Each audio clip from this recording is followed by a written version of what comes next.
Boa noite, pessoal. Boa noite, Voltamos. gente. Aqui é Silvia Souza Juliana Souza. e nós voltamos para mais uma live, como a gente havia dito. E essa é uma live que tem um tema delicado e um tema muito bacana, que é sobre afeto, solidão e masculinidades, né? A gente tem dois convidados para essa noite. Um é o Pedro Figueiredo, do Projeto Memo, e o outro é o Jalisson, que tem um trabalho bem bacana também em São Paulo. A gente vai convidar primeiro o Pedro, depois ele sai e o Jalisson entra. Espero que vocês gostem, fiquem aqui com a gente, nós vamos debater temas bem delicados e importantes e vamos tentar aí conduzir a conversa com suavidade e trazendo bastante informação e reflexões. Agora a gente vai convidar o Pedro, que vai entrar pelo Projeto Memo. Se vocês não conhecem, vai lá no Instagram do Projeto Memo e passa a segui-los, que eles têm um trabalho bem legal sobre masculinidades. Projeto. Ai, gente, que dificuldades com essas redes. Vai dar certo. Não, tá tudo aqui, ó. Tamo aqui. É que, assim, a gente que opera, né? Então, aí, esse aí. Não, peraí. A gente é que opera. Quase lá. Gente, E aí... calma que vai dar certo. É. Aí. Agora vai. Ai, meu Deus. Gente, que dificuldade. Eu só faltar lá não convidar a pessoa. Todo mundo entrando. Olha, Bom, já gente. 400 E aí, pessoas. Pedro? Boa noite. Boa noite. Oi. Como vai? Seja bem-vinda à Ocupação Antirracista aqui no perfil do Bruno Gagliasso. Tudo bem? Tudo bom? Muito obrigado, viu, pelo convite. Uma honra estar aqui com vocês. Pedro, antes de mais nada, a gente já vai passar a palavra para você, que a gente quer muito te ouvir. Mas, por favor, se apresenta aí para o pessoal, fala do trabalho que você realiza. Claro. Bom, meu nome é Pedro de Figueiredo, eu tenho 33 anos, eu falo daqui do Rio de Janeiro e eu sou o fundador do Projeto Memo, que é um negócio social que tem como propósito promover a equidade de gênero por meio do debate de masculinidades, né? E a gente faz isso de 3 formas distintas dentro do Memo. A primeira delas são com os grupos reflexivos, que a gente faz homens conversarem, refletirem sobre seus comportamentos em relação a eles mesmos, em relação aos outros, em relação à sociedade de uma maneira geral. Isso acontece de forma gratuita e depois da pandemia, né, de maneira online, então alcançando homens de toda parte do nosso Brasil. A segunda forma de atuação do Memo é com produção de conteúdo, então a gente tem o nosso podcast como carro-chefe. E a terceira forma de atuação são com serviços corporativos para envolver homens dos ambientes corporativos também nesse debate. Em resumo, é mais ou menos isso. Super legal, Pedro. E muito importante esse trabalho que vocês realizam, exatamente porque agora, por conta da pandemia, a gente tem mais escancarada essa violência de gênero, especialmente afeta mulheres negras, né? Então, exatamente por conta dessa construção social do patriarcado e sobre essas questões que atravessam especialmente as mulheres negras à base da pirâmide social, né? Então, é muito importante que os homens revejam essa masculinidade, que é uma construção, a gente entende que é dessa forma que as coisas se dão, e é por isso que é fundamental o trabalho de vocês, né, Silvia? E a gente fez questão de convidar para essa live para discutir esse tema tão interessante, um homem negro e um homem branco. Porque às vezes a gente fala de um lugar onde parece que a gente não pode falar sobre isso, né? E é importante também colocar as cartas na mesa e ver como que as situações da masculinidade atravessam de formas diferentes homens negros e homens não negros, enfim. E aí, por isso que é muito bacana e muito legal você ter aceitado participar dessa live e vir aqui construir com a gente. Eu tive a oportunidade de ouvir o podcast de vocês, achei muito bacana, vocês produzem um conteúdo muito legal. Mas eu queria começar aqui fazendo uma pergunta. E eu sei que você já colocou aí de onde você vem, você é do Rio de Janeiro, tem um projeto, né, uma construção muito bacana. Mas eu vou começar num ponto já que para nós, né, é crucial. Eu vou falar de segurança pública, de política, de segurança pública. E eu queria saber que daí, do lugar onde você está, no seu, né, lugar que você ocupa na sociedade, como que as políticas de segurança pública te atravessam, né? Te atravessa a sua existência, atravessa aí o lugar que você vive, enfim. Tá, Silvia, eu acho que a política de segurança pública começou a me atravessar mais depois que eu entrei para o Memo, porque eu comecei a entender mais essas questões de gênero e, né, outras questões interseccionais a esse debate, porque, né, eu sou um homem branco, eu sou um homem heterossexual e eu moro na zona sul do Rio de Janeiro. Então, quando eu saio na rua, eu não sou visto como ameaça, os medos que eu tenho na rua são diferentes dos medos que mulheres têm, né, ao andar na rua. Então, eu comecei a me entender nesse lugar de privilégio e, a partir daí, vendo como, por eu não ter esses receios, por eu não ser visto dessa forma pelos agentes de segurança pública, como privilegiado eu sou, né? Então, começou a me atravessar de uma outra forma a partir desse primeiro reconhecimento que tive dos meus próprios privilégios. Então, né, por exemplo, a gente andando na rua enquanto homem, a gente tem medo de ser assaltado, até de ser, sei lá, assassinado num caso mais extremo. Mulheres têm medo de serem violentadas sexualmente, de serem assediadas. São outras complicações que se dão ao estar no espaço público, né? E ao se relacionar com essas políticas de segurança pública. É isso, Pedro. E ainda nessa toada de pensar esses intercruzamentos, a interseccionalidade, a gente também queria ouvir de você de que maneira que o racismo e a masculinidade se encontram. Como é que você enxerga esse lugar? Sim. A gente no Memo tem esse debate sempre no plural, né? De masculinidades, entendendo que são várias as formas que você pode se colocar no mundo como homem, né? E tem o meu grande amigo Caio César, ele fala que, né, falar de masculinidades nunca é só falar sobre gênero, que questões de raça também estão muito implicadas nisso, né? Eu, enquanto homem branco, heterossexual, de classe social privilegiada, eu represento o padrão ali, né? Eu represento o que é chamado de a masculinidade hegemônica. Então, por eu ser a norma, isso está muito relacionado no debate de masculinidade, né? Como eu me coloco, como é a minha construção, que é diferente da construção de homens negros, que é diferente de homens que vivem, sei lá, em áreas urbanas versus áreas rurais, de zonas centrais e zonas periféricas, de homens trans, homens gays, homens bissexuais. Então, a gente entendendo esse debate levado no plural, eu acho que o racismo está muito embutido também, né? A norma é o homem branco, né? Então, eu acho que isso se atravessa diretamente nisso que a gente propõe a se debater dentro do Memo, e por isso é tão importante a diversidade de homens dentro desse debate, né? E eu gostei muito de ser convidado por vocês aqui, mas entendendo que tem uma outra pessoa, né, com uma outra construção, com outras vivências, outras experiências, porque se esse debate não é feito dessa forma profunda, entendendo todas essas interseccionalidades, fica um papo de homem branco, né? Fica um papo de homens desconstruídos, do cara que, pô, recebe aplauso porque está lavando louça ou qualquer coisa do tipo. E a gente entende que, né, o debate de masculinidades não é sobre um novo estilo de vida, né, de homens sensíveis ou de homens que agora passam a chorar ou qualquer coisa do tipo. A gente entende que esse debate é para justamente não ter um modelo hegemônico e reconhecer as diversas formas que se existem por aí de se colocar como homem no mundo, né? Eu costumo dizer, inclusive, que quanto mais eu me aprofundo no debate, mais complicado fica de eu responder o que é ser homem, sabe? Porque é muito complexo, né? Eu consigo falar só da minha particularidade da vida, aqui, né? Do que eu, Pedro, entendo para mim como ser homem. Mas qualquer pessoa que se diz homem é homem, né? Da mesma forma que eu.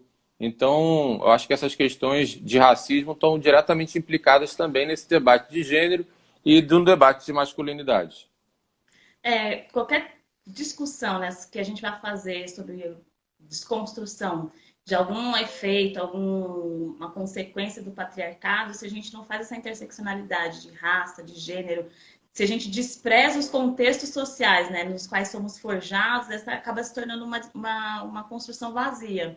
A gente tem muito esse debate também quando vamos falar de feminismo, né? Não existe um feminismo hegemônico.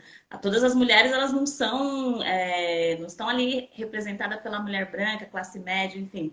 É óbvio que a gente não despreza a luta feminista e tal, mas existem outros feminismos, né? E qualquer construção que a gente vai fazer, debate sobre isso, ele precisa necessariamente considerar essa interseccionalidade de gênero, de raça e a própria construção histórica do país que a gente vive, né? O contexto histórico que a gente vive. Isso nos atravessa de uma forma que não dá para se desprezar. Pedro, Total.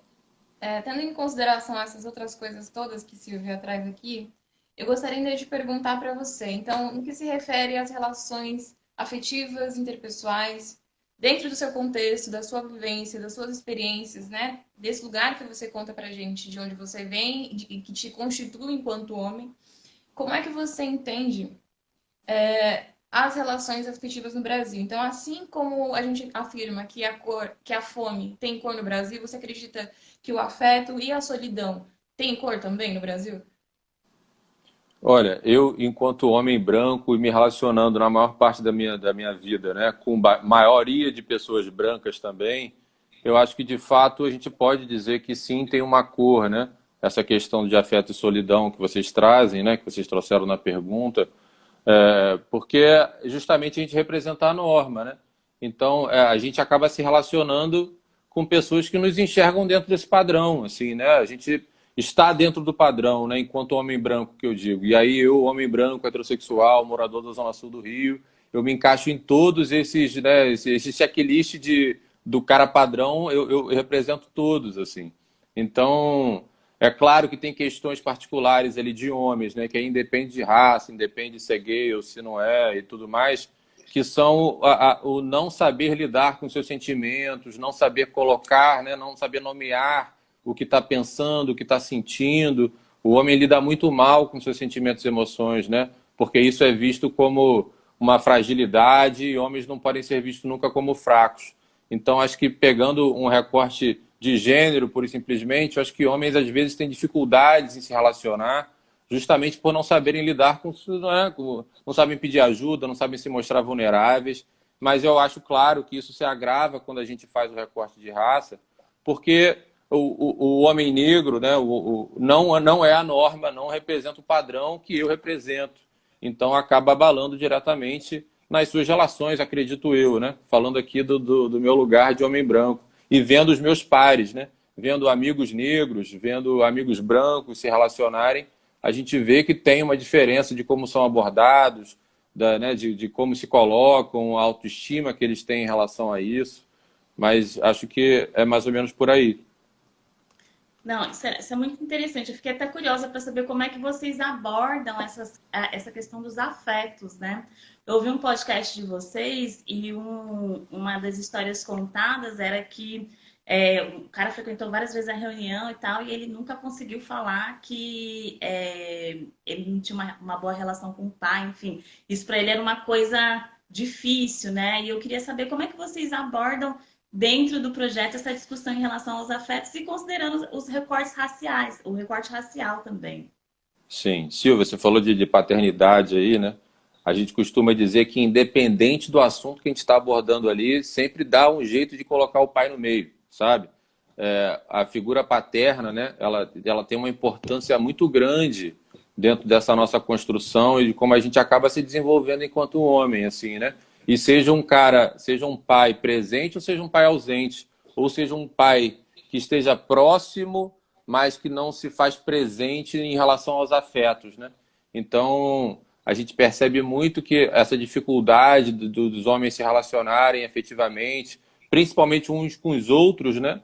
Porque homens acabam, às vezes, muitas vezes, conseguindo se relacionar com mulheres, e aí, independente, eu não estou falando de relação amorosa, né? Mas de uma relação afetiva mesmo, né? Enquanto amigas e tudo mais, com mulheres, e aí muitas vezes, inclusive, depositando todas as suas cargas, angústias e questões nos colos de mulheres, né?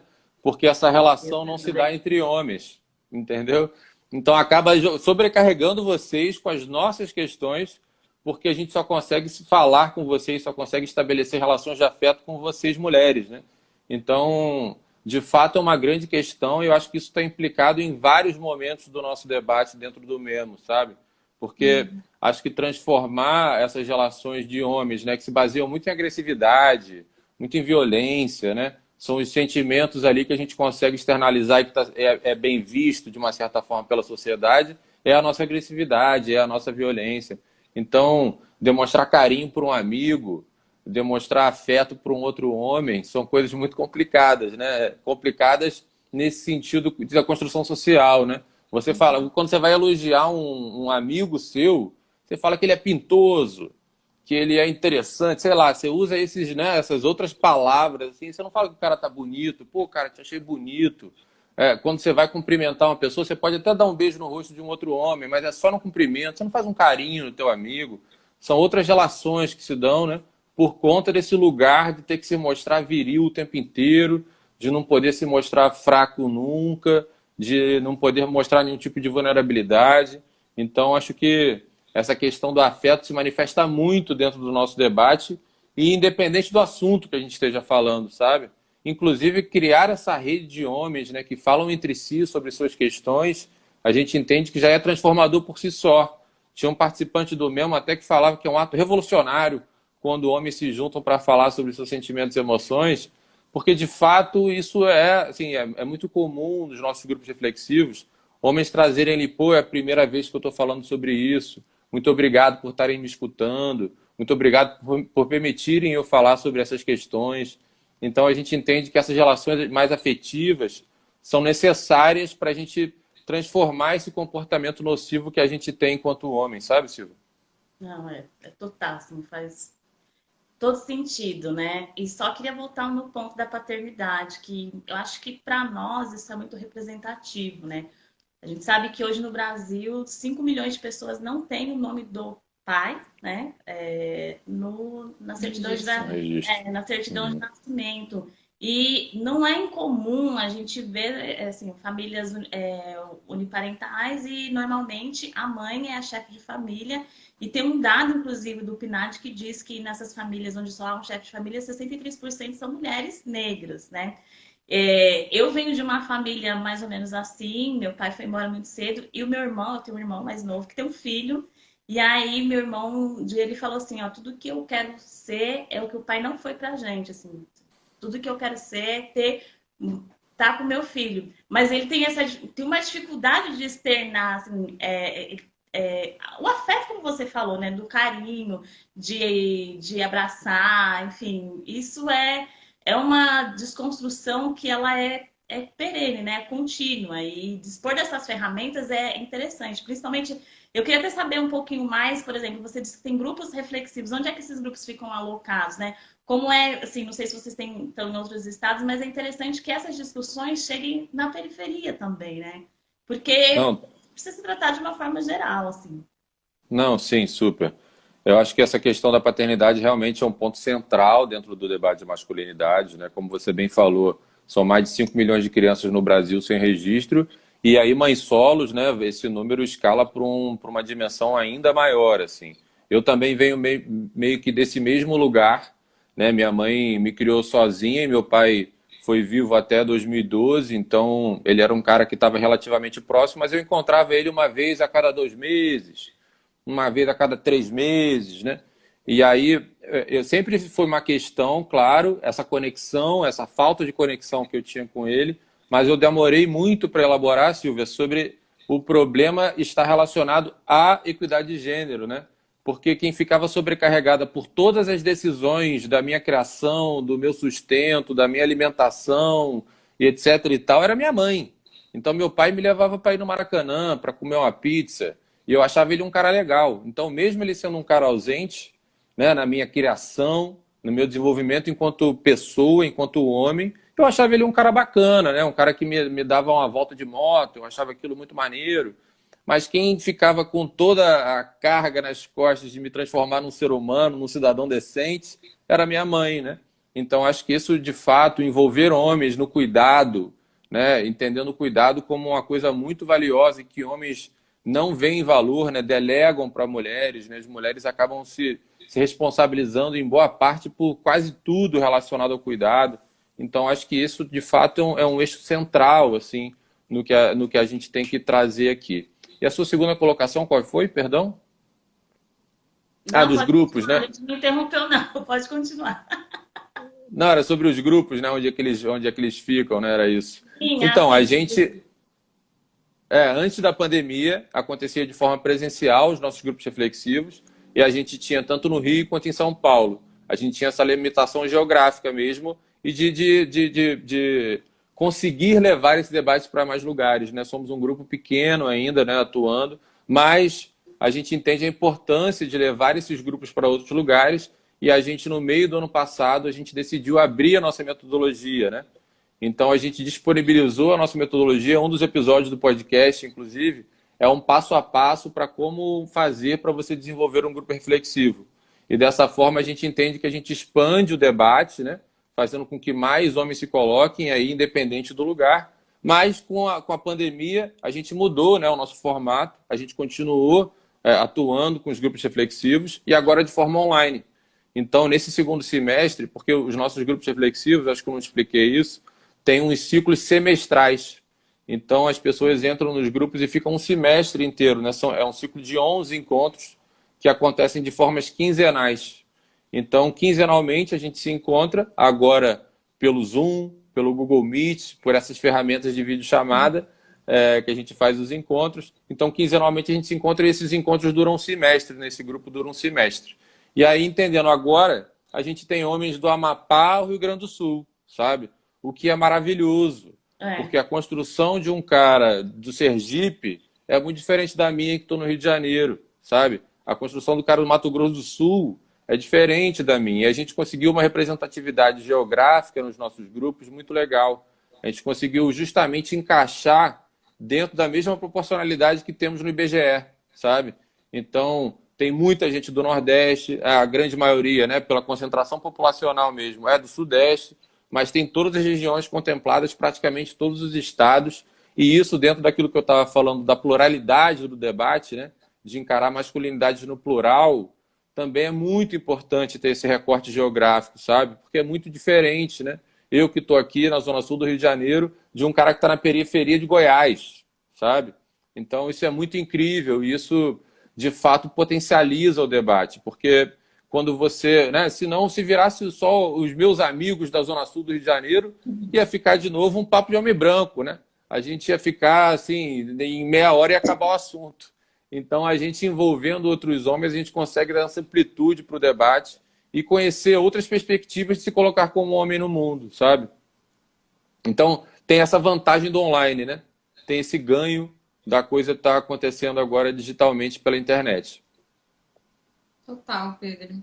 Gente, conta pra gente mais um pouco. Como é que começa o Memo? Quais são os avanços que você entende que foram conquistados nesses anos de trabalho? Conta pra gente como é que tem sido esse trabalho especificamente nesse grupo e como que homens que não estão iniciados ainda nesses debates, nessas discussões, podem fazer isso e qual a importância disso? Tá. O Memo começou em 2017, né? Em julho de 2017, quando eu estava já incomodado com essa situação toda de gênero e não sabia muito como entrar no debate, né? E aí, como a maioria dos homens, entrei errando, né? Levei muito na cara de mulheres ali, porque eu estava querendo mais dizer sobre o que as mulheres tinham que fazer ou deixar de fazer do que olhar para mim, né? Então, depois de aprender um pouco sobre isso, eu comecei a ver a importância de falar comigo e com meus pares, né? Sobre questões de masculinidade, de fato.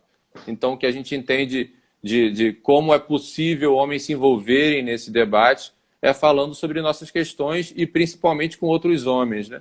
Então, de 2017 para cá, a gente já realizou muitas coisas. A gente tem essa nossa metodologia própria dos grupos reflexivos, né? Que, como eu falei, a gente abriu a metodologia no ano passado, justamente para poder envolver mais homens, né? E a coisa ganhar uma escala. E aí, independente do Memo, né? Porque eu quero mais é homens conversando, não necessariamente homens no Memo conversando, né? Então, a gente tem hoje vários grupos que usam a nossa metodologia.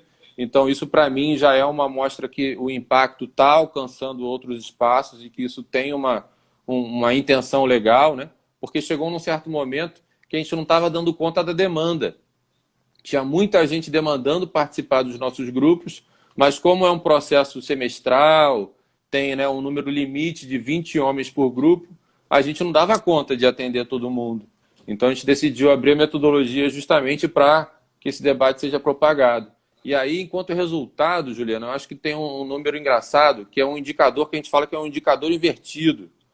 Porque quando os homens entram no nosso grupo, né, nos grupos reflexivos, a gente eles fazem uma pesquisa com a gente. E aí, quando eles saem, eles refazem essa pesquisa. Então, a gente consegue ter uns indicadores, né, do impacto que causa na vida deles e na vida das pessoas que se relacionam com eles, porque a gente também faz essa mensuração de entrevistar as pessoas que se relacionam com os participantes. Mas o número que eu quero trazer aqui, que é esse indicador invertido, é Então, que peraí, mais homens... são as pessoas que se relacionam com os participantes do grupo? Sim, sim, sim, sim. Ah, legal. É, porque se eu for só autodeclarado, né, é fácil eu falar que eu É. sou um cara legal a partir de agora, né? A gente tem que entender quem se relaciona com a gente, o que a pessoa está falando sobre a nossa mudança de comportamento, né? Se isso está sendo visto de fato ou não.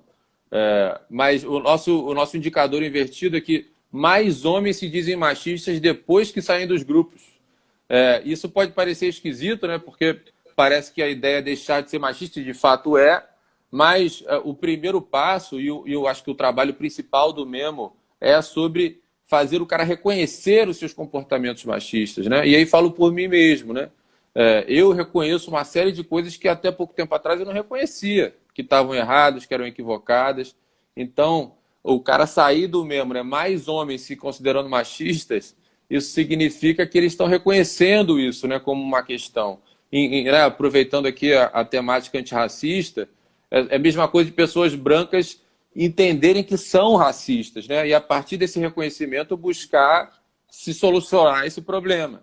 Então, se eu nem reconheço, como é que eu vou dar conta disso, né? Então, tem esse indicador que mais homens saem se reconhecendo machistas dos nossos grupos reflexivos, assim. Então, acho que tem alguns indicadores muito interessantes, sabe?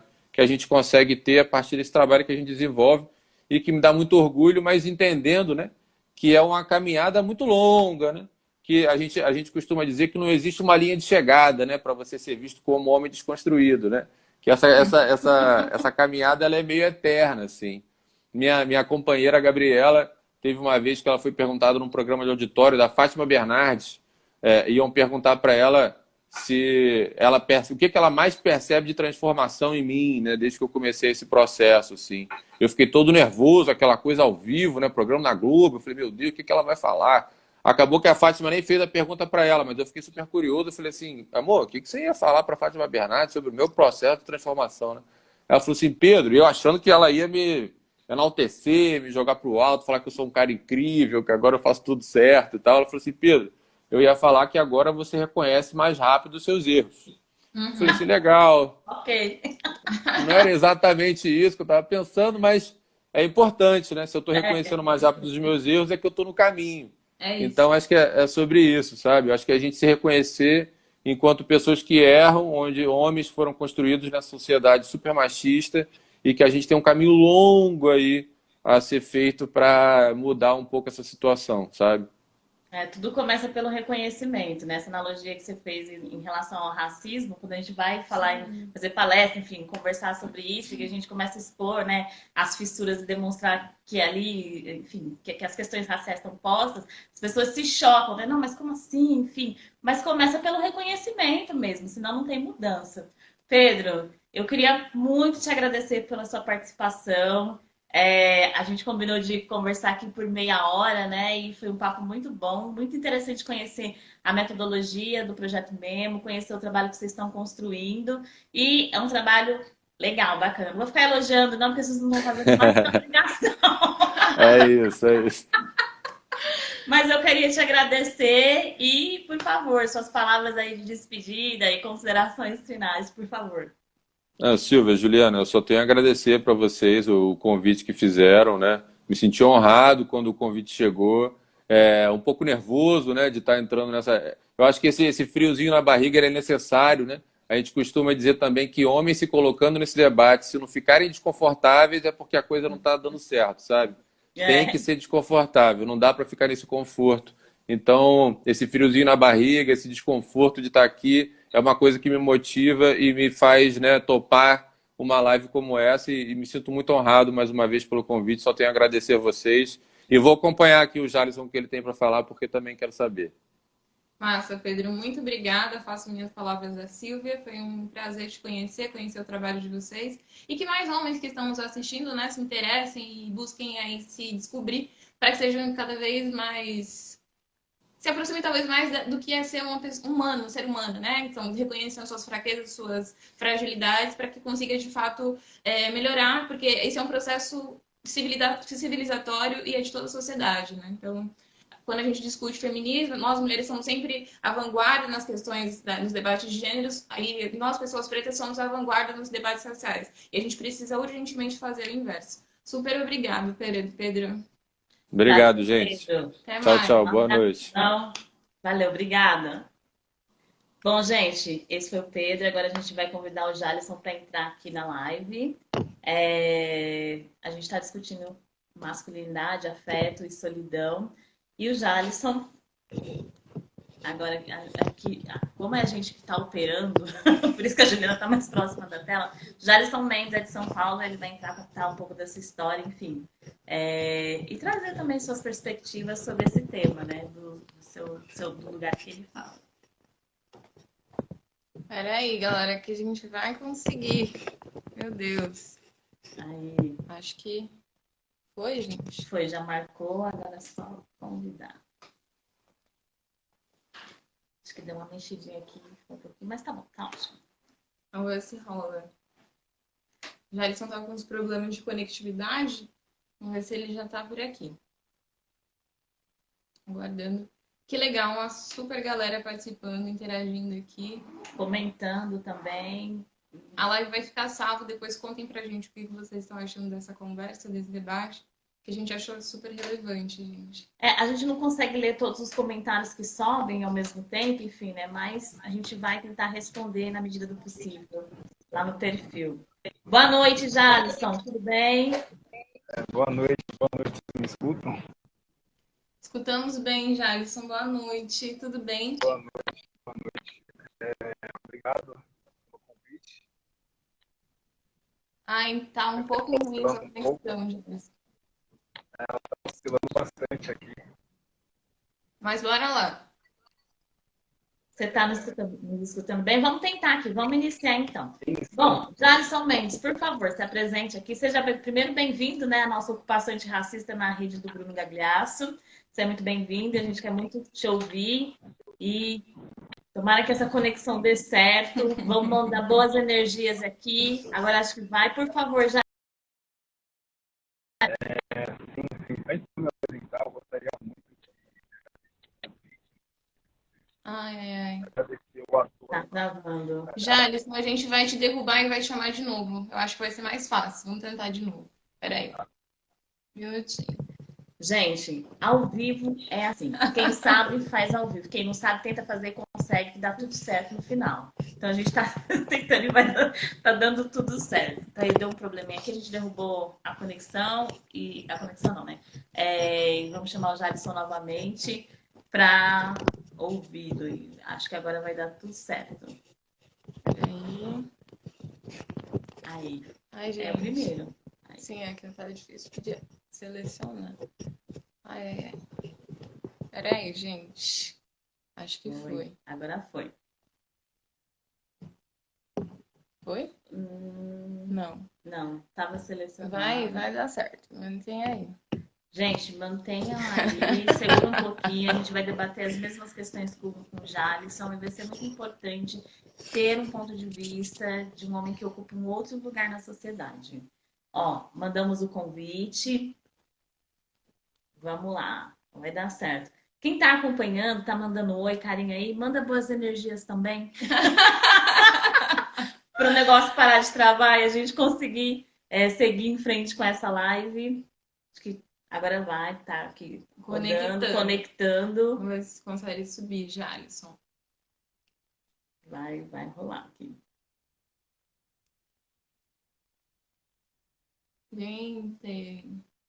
Gente, não tô sentindo as boas energias. bora, galera. Vamos lá, eu não sei se... Deixa eu ver aqui se já você mandou mensagem. Disse que a internet está oscilando bastante. Muito. E aí, gente? Não queria encerrar sem ouvir ele, porque ele ser bem importante trazer a perspectiva de um homem negro sobre as mesmas questões que a gente conversou aqui com o Pedro. E foi um papo super bacana. Vamos tentar Vamos fazer tentar aqui mais uma tentativa. novamente. Tô aqui pensando em como resolver. Se a gente não conseguir trazer o Jalisson ao vivo, a gente talvez pode pedir para ele mandar um vídeo respondendo as mesmas perguntas, porque eu acho fundamental fazer esse debate também com o homem preto, né? Que vem de um outro lugar, como a gente colocou. Não. Ai, pera aqui. Ah, ele mandou convite, né? Vamos ver aqui. Ai, Aqui. cadê ele? Subiu. Gente, é muita emoção ao vivo aqui. O que vocês estão achando da ocupação? Vão contando aí pra gente. Nós temos ainda mais uma live hoje. Agora vai. Gente, Aí. vamos torcer.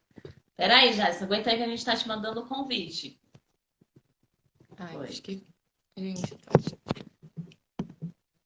Vamos tentar aí. A câmera aqui, deu uma viradinha. Ai, meu Deus. Cadê a Ao assessoria? Onde é que tá a assessoria aqui para nos ajudar? Oi, Jalisson. Jalisson, deu tudo certo agora? Melhor? Tá oscilando muito. Olha, nós vamos tentar. Se não der certo, a gente vai pedir para você gravar um vídeo, a gente posta aqui no perfil, respondendo as mesmas questões que a gente fez pro Pedro. Mas vamos tentar. Se apresenta aí, Jalisson, por favor. Meu nome é Jalisson. Venha.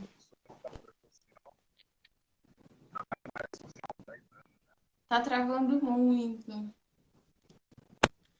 É, Ai, gente, que pena. olha agora aqui. Vamos torcer.